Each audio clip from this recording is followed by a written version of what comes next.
চঞ্চল পা নিয়ে প্রতিদিন মাদ্রাসায় যেত কিশোর আরিফুল। চোখে ছিল আকাশ ছোঁয়া স্বপ্ন, পড়াশোনা করে মানুষের মতো মানুষ হবে, ধরবে পরিবারের হাল। কিন্তু মাত্র কয়েক সেকেন্ডের একটি ঘটনা ওলট পালট করে দিল সব। যে কিশোরের মাঠে দৌড়ানোর কথা ছিল, আজ সে ঘরের কোণে স্তব্ধ হয়ে চেয়ে থাকে। সড়ক একটি পা হারিয়ে এখন আরিফুলের পৃথিবীটা থমকে গেছে চার দেয়ালের মাঝে।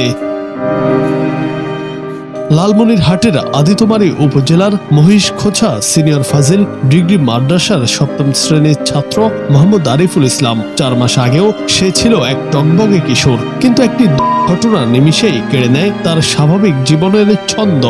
ভ্যান চালাইতেছিলাম, একটু পিছনে দেখাইছিলাম, ডান ডাক্তারের সাথে একটু মাইক দিয়েছি, তারপর রক্ত জমা দিয়েছি। জি, পরে আমি রংপুর মেডিকেলে গেলাম।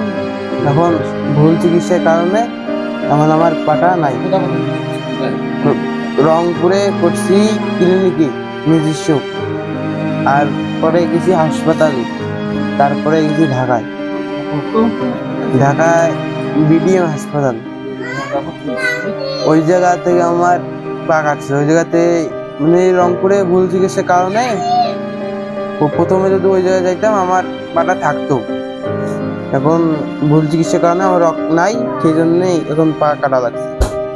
ঘটনার দিন বাবার ভ্যান নিয়ে বের হয় সে। পথে একটি দেয়ালে ধাক্কা লেগে তার পা হাঁটুর উপর থেকে যায়। এরপর রংপুর মেডিকেল হয়ে রাজধানীর পঙ্গু হাসপাতালে দৌড়াদৌড়ি করতে করতেই চিকিৎসকরা জানিয়ে দেন সত্যটি, আরিফুলের একটি পা বাদ দিতে হবে। ছেলের চিকিৎসার খরচ জোগাতে গিয়ে আজ সর্বশান্ত ভ্যান চালক বাবা। সহায় সম্বল যা ছিল সব শেষ, কিন্তু এখনো ছেলের মুখে হাসি ফেরাতে পারেননি তিনি। অভাবের এই সংসারে এখন শুধুই হাহাকার।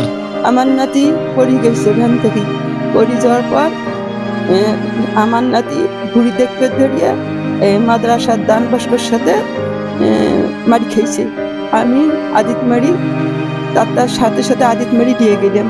ও ডাক্তার বলে ভালো হইবে, আমার পুষ্কারি কালে ভালো হইবে।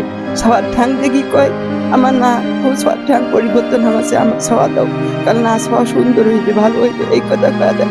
আমার ছেলের না ম্যান সারে খাই কবি কষ্ট করি, আমরাও খুব কষ্ট করি। আমি এই নাতিটা অ্যাক্সিডেন্ট হওয়ার পর আমি পঙ্গু হাসপাতালে গেছিলাম। যাওয়ার পর 7-8 লাখ টাকা খরচ করার পর এই পাটা নষ্ট হয়ে যায়। তাই সরকারের কাছে আমার আকুল আবেদন, এই আমার এই নাতিটা এমনভাবে যে কিছু চলি খাবার পায়, এই জন্য সরকারের কাছে আমি একটু সহযোগিতার হাত বাড়িয়ে দেওয়ার জন্য এইটাই আমি তার কাছে দাবি করি। এই পোলাটা মাঝে মাঝে ভ্যান গাড়িটা চালার কারণে সেদিনকে অ্যাক্সিডেন্ট হওয়ার পরে লাস্টে বাধ্য মতন রংপুর মেডিকেল নিয়ে গেছে। রংপুর মেডিকেল একটা চিকিৎসার কারণে পোলাটা পা রাখতে পারি নাই। এই পোলা নিয়ে গেছিলাম ঢাকাতে চিকিৎসা করাই অবস্থা ঢাকাতে পা কাটছি। কাটা পরে পোলার পেছনে প্রায় 6-7 লাখ টাকা ছুটাইছি। সামন দিকে চিকিৎসা করাবো, আমার দ্বারা টপির মতো আমার কিছু নাই। আমি দেওয়ালে আমার পেটের মধ্যে আমি ঠেকে গেছি। এই ভ্যান গাড়িটা আমি চলাই, শুধু ভ্যান গাড়িটা চলাই পোলার চিকিৎসা করাইছি। সামনের দিকে যে চিকিৎসা করাবো আমার দ্বারা টপিক নাই। আপনারা যদি একটা সহযোগিতা করেন, আর যদি পিঠনি পা যদি লাগানো যায়, যদি আপনারা সহযোগিতা করেন, তাহলে আমি পোলাটা পিঠনি পা লাগাইতে স্বাভাবিকভাবে একটু হাঁটাচলা করতে পারবে। চিকিৎসকদের মতে উন্নত চিকিৎসা আর একটি কৃত্রিম পা লাগানো সম্ভব হলে আবারও স্বাভাবিক জীবনে ফিরতে পারবে আরিফুল। আর সেই কৃত্রিম পাই হতে পারে তার নতুন করে বাঁচার অবলম্বন। তাই চোখের জল মুছে আবারও মাদ্রাসায় ফেরার আকুতি নিয়ে সরকার ও সমাজের বিত্তবানদের কাছে সাহায্যের হাত বাড়িয়ে দেওয়ার অনুরোধ জানিয়েছে এই কিশোর। আমি যদি কিছু ওষুধ খাবো সেই টাকা পর্যন্ত নাই। আমি যদি সরকারের কাছে কিছু সহযোগিতা চাই, আমি এই পর্যন্ত 1 টাকা সহযোগিতা পাইনি। আমি সরকারের কাছে অনেক কিছু আবেদন দিছি, কিন্তু কাজ শুরু হয়নি। বাঁচতে চাই আমি এখন। চোখের সামনে বেড়ে ওঠা চঞ্চল ছেলেটির এমন পঙ্গুত্ব মেনে নিতে পারছেন না প্রতিবেশীরাও। তার আর্তনাদ দাগ কেটেছে সবার হৃদয়ে। ছেলেটার তো কোনো বয়স নাই, মাত্র 13-14 বছর বয়স। এখন ওই খেলাধুলে করে, তার ভেতর দিয়ে পাখান এরকম অ্যাক্সিডেন্ট হয়ে গেল। পাখানটা যেভাবে কাটিয়েছে তাতে চিকিৎসা বেশি হইতেছে না। এই চিকিৎসায় প্রচুর পরিমাণ ব্যয় হয়েছে, মিনিমাম 5 লক্ষ টাকার মতো ব্যয় হয়েছে তাদের। এই ক্ষেত্রে তাদের কিছু জমানো টাকা ছিল এবং অলরেডি অনেক টাকা ঋণ হয়ে গেছে। এদের শুধু ওই ভিটা বাড়ি ছাড়া কিছুই নেই।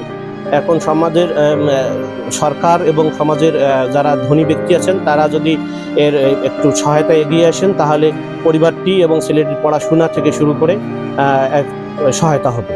এদিকে বিষয়টি নজরে আসার পর সমাজসেবা অধিদপ্তরের পক্ষ থেকে আরিফুলকে সহযোগিতার আশ্বাস দেওয়া হয়েছে।